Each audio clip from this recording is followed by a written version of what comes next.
Nagta-travel ako dito sa Sydney City. Ayan. Iba-ibang Sydney City Street. Ayan guys. Nakasakay ako sa bus pero tinitingnan ko yung mga dinadaanan, talagang magaganda. Ayan guys. So, at saka ang linis-linis talaga ng kanilang lugar. So tingnan nyo guys. Ayan.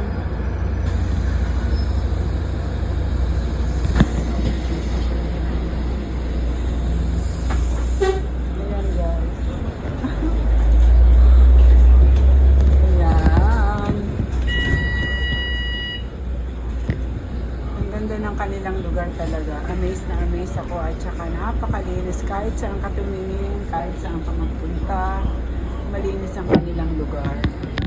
Ayan guys, so tingnan nyo, naka-stop kami ngayon dahil traffic light. Ayan, parang dadaan na kami sa Hyde Park. So guys, pinapakita ko lang sa inyo ang kagandahan ng Sydney City Street.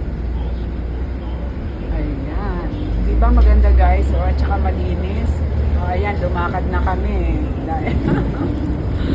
Ayan, traffic light low. Ayan. So, yung nakikita nyo, ayan, ito ay mga city street. Ayan, tapos dumadaan kami sa Hyde Park. Malapit sa town hall. Ayan.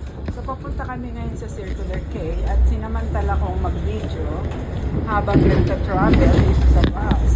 So, papunta kami ngayon sa Circular Quay, the last stop kung sinasakyan ko. So, ayan guys, para na rin kayong nakarating dito, tingnan nyo na lang ang aking mga video dito sa Sydney, Australia. Ayan. Saka ang kagandahan dito guys, alam nyo talagang may disiplina. Pati yung mga bus, meron silang talagang preferred bus stop kung saan doon lang sila titigil. Kaya, at saka on time sila. Hindi pwede yung kung saan-saan ka na lang papara, hindi ganun. Dito talagang may disiplina ang mga tao at saka meron talaga silang preferred bus stop kung saan doon ka sasakay at doon ka bababa. Hindi pwede yung kamukha sa atin na pag pumara ka kung saan-saan na lang kahit sa street, sa kanto, pwede kang bumaba. Dito hindi pwede ganun. Talagang meron silang talagang preferred bus stop mo. Maski sa train, meron din silang mga train station na kung saan talagang kailangan doon ka pupunta. At saka under time slot.